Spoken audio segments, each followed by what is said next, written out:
O Vasco está classificado. Foi sofrido, mas eliminou o Água Santa. Segue na Copa do Brasil. E esse vídeo vai falar do jogo, mas também de um assunto que é mais abrangente. Vale para todas as torcidas. Esse ambiente instalado no futebol brasileiro de extrema valentia. Todo mundo no campo quer provar que é mais macho, que briga mais, que não leva desaforo para casa. Isso não vai acabar bem, isso não tá legal. Óbvio que não. E também, o vídeo de hoje vai falar desse ambiente de provocação, que muitas vezes deságua naquelas cenas que a gente viu ontem em São Januário, a pilha, a zoeira, que a galera gosta de botar, mas não gosta de receber. Então, se você não quer entrar nessa brincadeira, se você não sabe brincar, não entra para essa brincadeira. É disso que nós vamos falar no vídeo de hoje. Like no vídeo, se inscreva, ative o sininho, vamos rumo a 170 mil inscritos aqui no canal. Eu já vou colocar para você aí cotações. Estamos na sexta-feira, início do fim de semana. Hoje tem Barcelona e Mallorca pelo Campeonato Espanhol. Barcelona joga hoje porque na terça ele joga na Champions contra o Napoli. Então, meu palpite é vitória do Barça. No Aposta Ganha, as cotações do fim de semana, dos Jogos da Europa, tá tudo lá. Link no primeiro comentário do vídeo. Fique de olho nas odds supremas. Uma novidade do site do Aposta Ganha, odds turbinadas para diferentes cenários de um mesmo jogo. Entra no meu link, se cadastra e se diverte lá. Mas, responsabilidade e você que tem mais de 18 anos. Beleza? Segundo recado é o nosso clube de membros. Saiu essa semana, o Jorge Igor responde de março vários temas, além do futebol, sobre carreira também. Só os membros podem assistir e só os membros podem mandar perguntas para a próxima edição. Vire um membro, por um valor pequenininho você ajuda o nosso trabalho aqui. Ontem, vamos falar primeiro do jogo, depois do outro assunto, dos outros dois assuntos do vídeo. Ontem o Vasco faz 15, 20 minutos muito bons, fortes, intensos, faz 2-0, depois cai no jogo, diminui o seu ritmo no jogo, toma um gol, e o segundo tempo do Vasco é um desastre. Desastroso.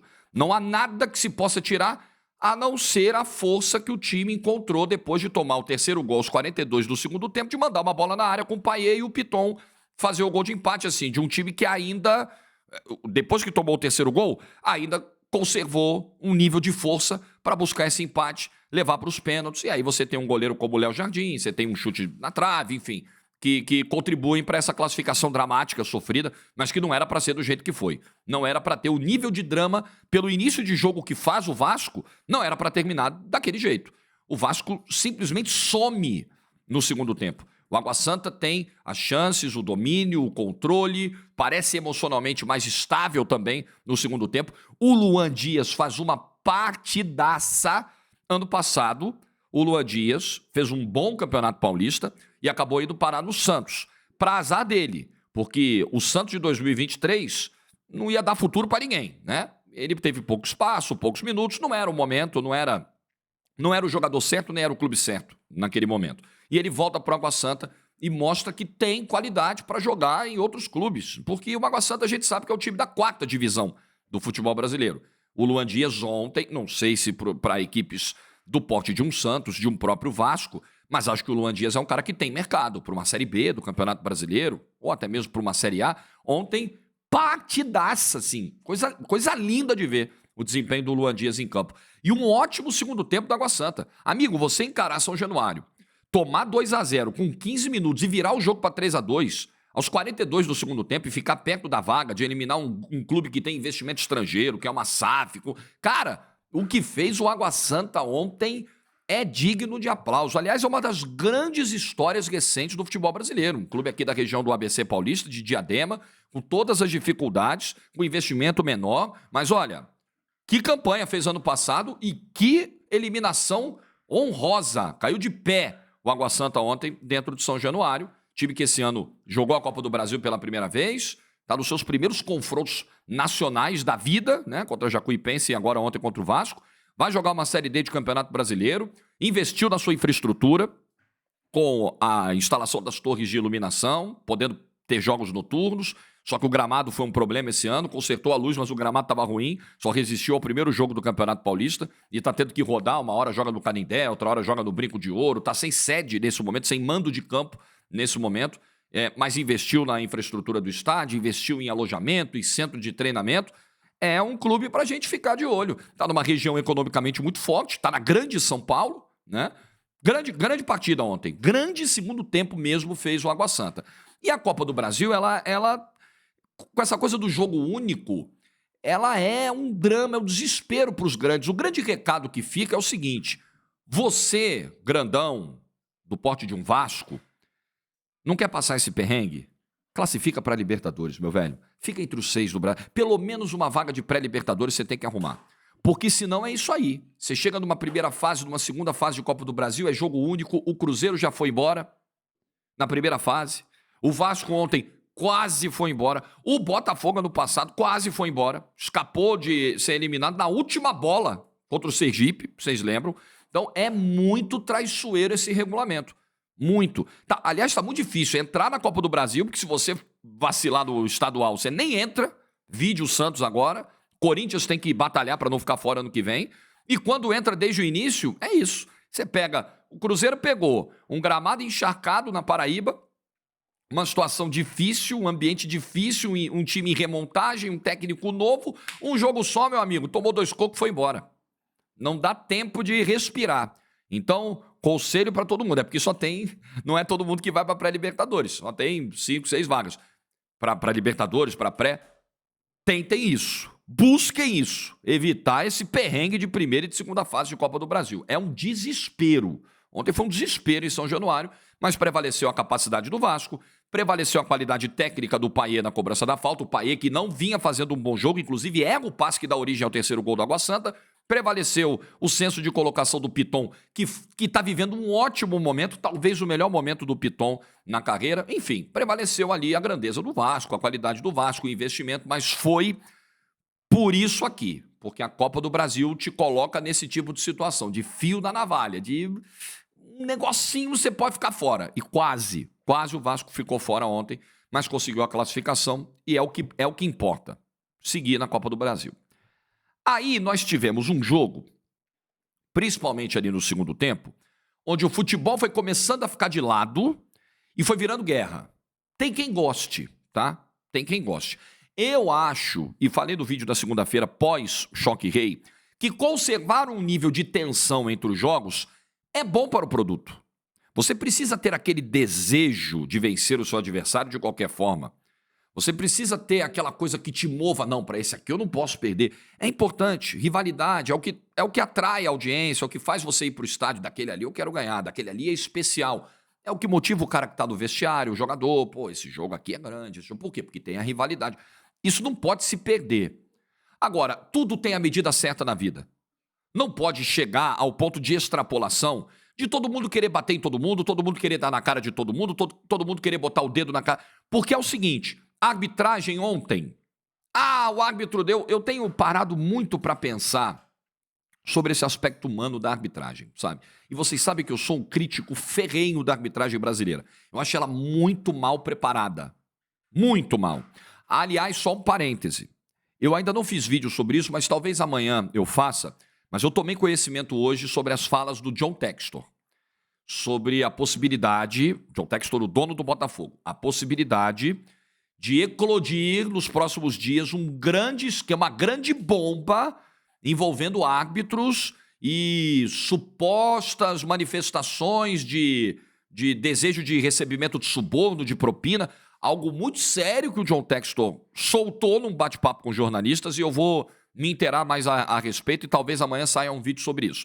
Mas enfim, voltando ao ponto aqui, eu tenho refletido muito sobre esse papel da arbitragem, que acho mal preparada, mal treinada, sem dúvida, com problemas para controlar emocionalmente, né, a sua performance, para controlar emocionalmente um jogo.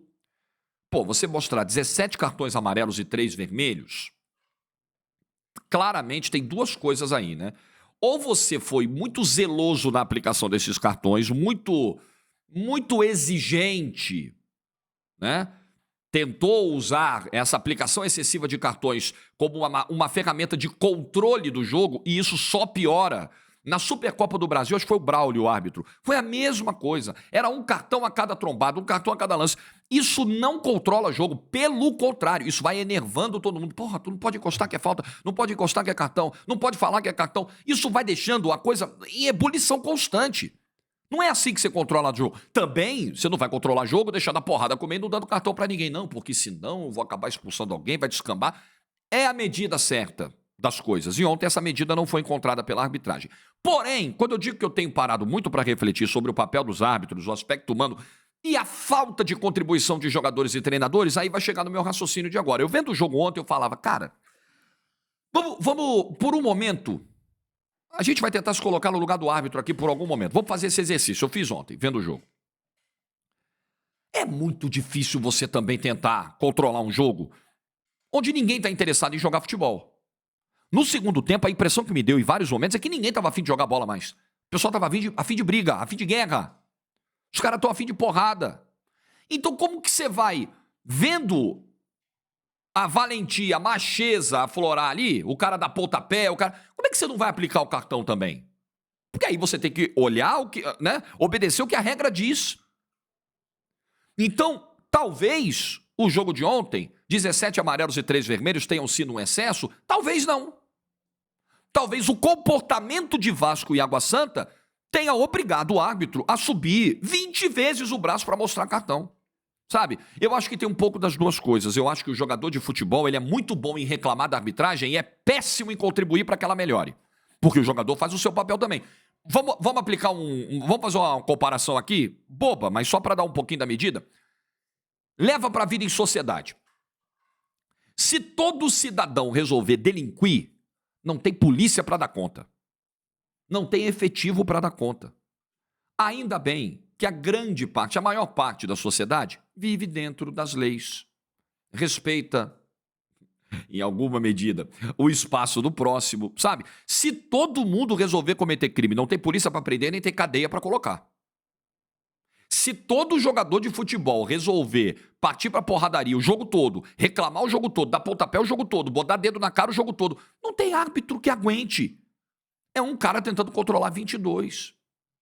Então o jogador não ajuda. Comissão técnica não ajuda. Uma vergonha. Os bancos do Vasco e do Água Santa brigando, um indo pra cima do outro. Um funcionário do Vasco indo pra cima do Neilton, tentando meter a mão no Neilton. Porra, isso é o fim do mundo, cara. Ah, não, futebol raiz, é isso mesmo. Não, eu não acho. Tem quem goste. Tem público pra tudo, gente. Tem quem goste. Se você pertence a esse público, é um direito seu. Eu não gosto. Eu acho péssimo. O jogador de futebol, ele precisa controlar emoções. É difícil. Claro que é difícil. Mas ali, ele é um profissional. Ele não é torcedor, caramba. Ele é profissional. Um profissional não pode agir daquela forma, como vários ontem agiram em São Januário. Um profissional não pode agir do jeito que o Medel age e faz tempo. Aí tem aquela cena grotesca do ônibus, já tudo ali no estacionamento, um tempão depois do jogo. Aí o Medel indo pra cima, o pessoal do ônibus do Água Santa ali, aí fala um negócio, provoca, aí o cara, eu vou bater, aí tem 50 caras segurando. Não me segura que eu vou lá, eu vou... Porra! Quinta série. Fala sério, irmão. Os caras com 30, 40 anos ganhando 100 pau, 200 pau. Fala sério. Acabou o jogo, irmão. Mas é o ambiente que a gente vive no futebol e eu não sei se isso é potencializado por rede social, eu não sei. Mas parece que a todo instante os caras querem mostrar pra torcida, pra imprensa, sei lá pra quem, que eles são muito machos. Tipo assim, ó, galera, arquibancada, tá vendo? Ó, tô brigando pelo clube. Você não precisa fazer isso, cara.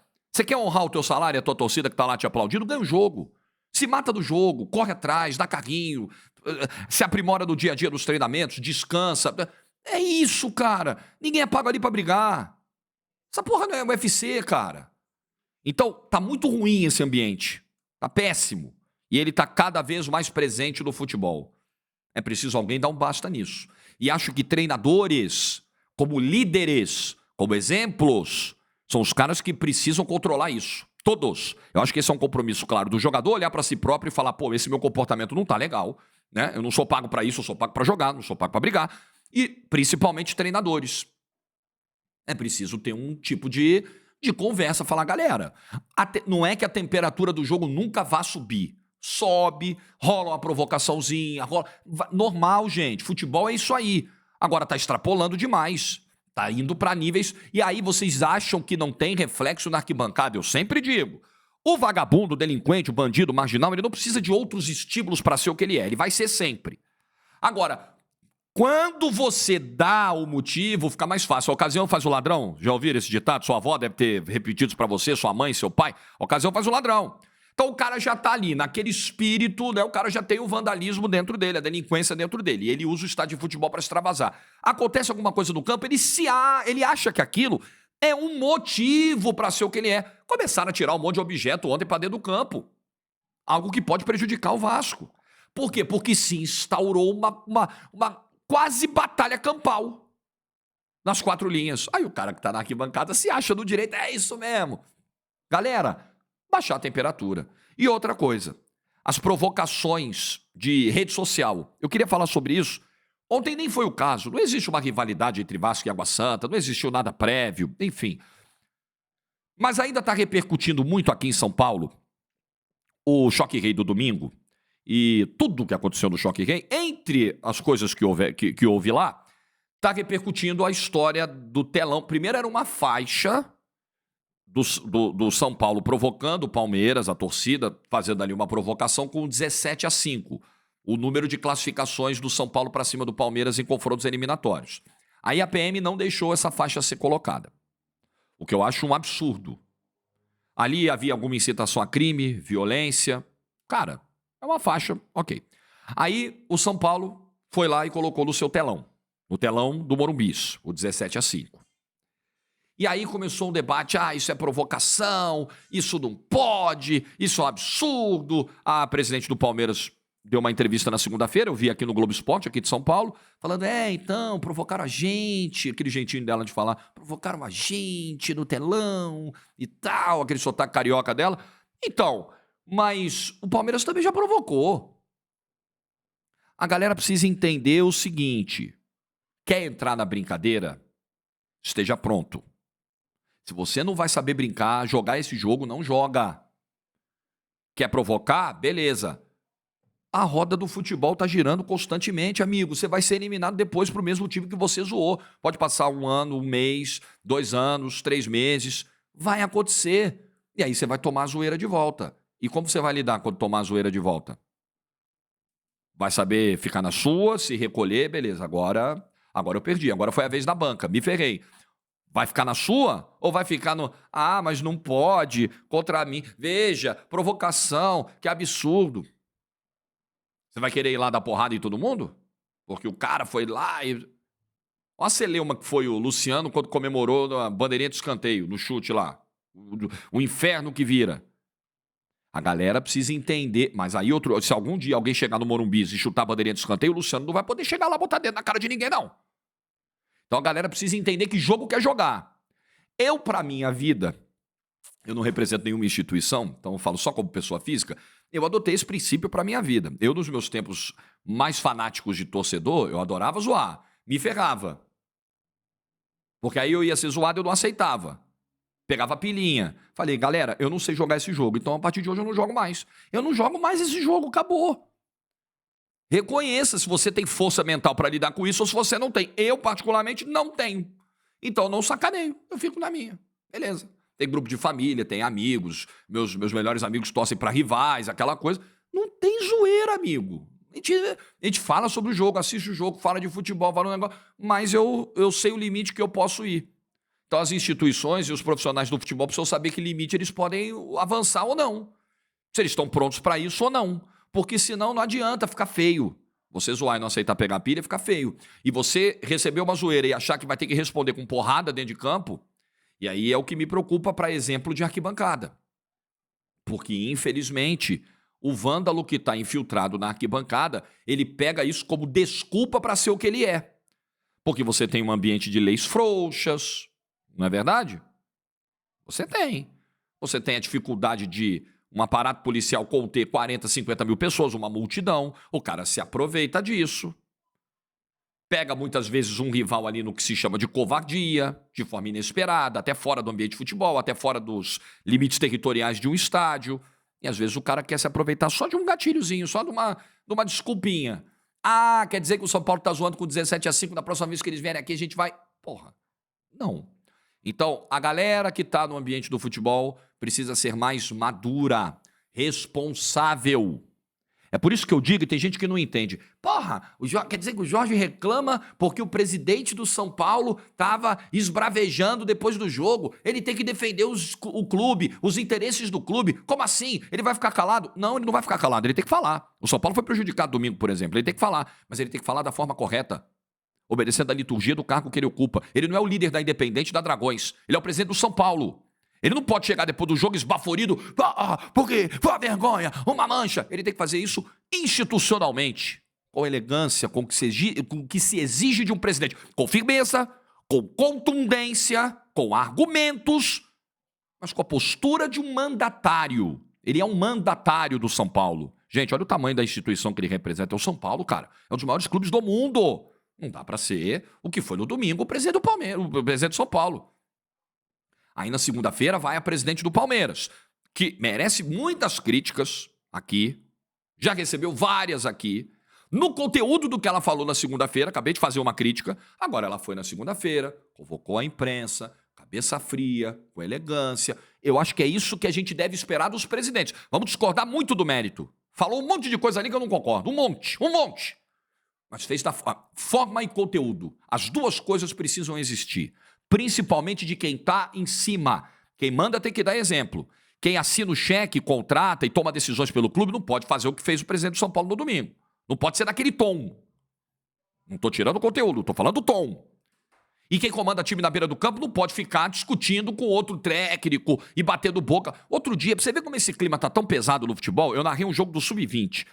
E acho que foi Palmeiras e Corinthians. Não, Palmeiras e Corinthians foi no feminino. Enfim, era um jogo... Era um clássico. Era um Palmeiras e Corinthians, assim, de sub-20. Narrei no YouTube da TNT. Não costumo fazer esses jogos, mas nesse dia foi necessário que eu fizesse, eu fiz o jogo. Amigo, os dois técnicos do sub-20, era Corinthians e Portuguesa. Era o técnico da Portuguesa com certeza. E eu não lembro se o grande era Corinthians ou Palmeiras. Amigo, os técnicos brigaram no meio do jogo. Jogo da garotada. Jogo do sub-20. O moleque olha pra beira do campo e ele fala, porra, aquele é meu treinador, meu professor, meu líder. Caramba, ele tá brigando com o técnico da Portuguesa. É isso mesmo, sabe? Liderar pelo exemplo. Porra, os técnicos na base estão brigando um com o outro dentro do campo, quase saindo em via de fato, com a molecada vendo. Com a molecadinha vendo. Tá tudo normalizado. E acho que não pode ser normalizado esse tipo de comportamento. Ah, é o Jorge certinho, o futebol vai ficar chato. O que vai ser do Grenal sem uma treta? Treta é uma coisa. Agora, o que aconteceu ontem em São Januário foi muito mais do que treta. Foi muito mais. Virou UFC. Aí não. Aí acho que passa bastante do limite. E acho que a galera do futebol brasileiro precisa dar uma pisadinha no freio. Ninguém tem que virar monge budista, não. De uma hora para outra virar água com açúcar. Não é isso. Mas, galera, acho que subiu um pouquinho, sabe? Assim, uns 2, 3 tonzinhos. Baixa só um pouquinho. Porque tá muito perto de descambar para uma coisa pior. O que você pensa sobre isso? Acha que eu só falei besteira? Concorda com o que eu disse? Concorda em parte? Deixa nos comentários. Boa sexta para todo mundo. Like do vídeo se você ficou até o final. Juízo e tchau.